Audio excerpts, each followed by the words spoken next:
Dans la tapisserie à l'aiguille ou broderie à point compté, les points droits sont la base de beaucoup de points utilisés.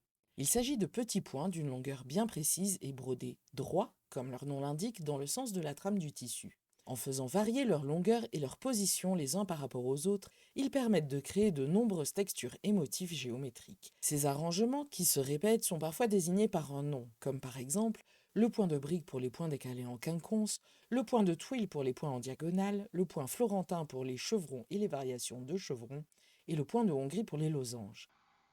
Sur cette broderie germanique de 1450 conservée au Victoria and Albert Museum, l'essentiel du motif est brodé au point de brique. C'est un motif tracé, on peut encore voir les traits d'encre autour du personnage, et les points droits sont adaptés, c'est-à-dire essentiellement raccourcis pour suivre le contour des différentes zones.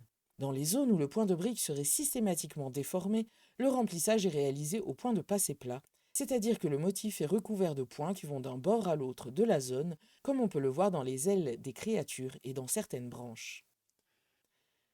Certains de ces points droits peuvent être également utilisés dans des broderies à grille, c'est-à-dire des broderies où le motif est créé d'après une grille à reporter point par point comme du pixel art.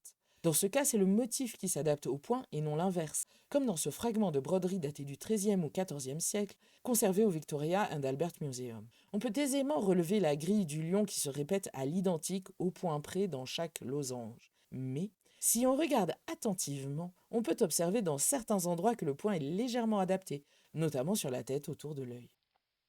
Au-delà de ces motifs géométriques simples, il existe une multitude de motifs composés de points droits. On peut en observer de nombreux dans ce devant d'autel représentant l'adoration des mages daté du XIVe siècle et conservé au Met.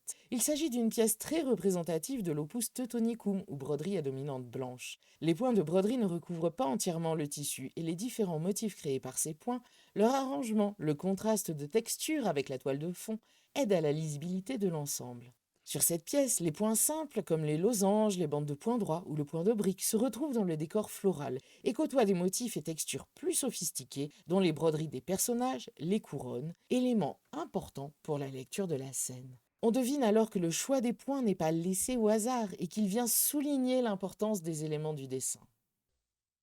Pour travailler les points droits, il faut broder point par point en respectant le motif. Il faut compter les fils de trame du tissu pour respecter leur longueur. Selon le motif que l'on brode, le sens et l'ordre de broderie peut changer légèrement. Et pour un même motif, il peut y avoir plusieurs manières d'aborder le point. C'est l'envers qui peut nous renseigner sur la manière dont la pièce a été brodée. Pour obtenir un beau résultat avec un fil qui couvre bien le tissu et des points parfaitement réguliers, il peut être utile d'utiliser un poinçon qui va permettre de lisser le fil.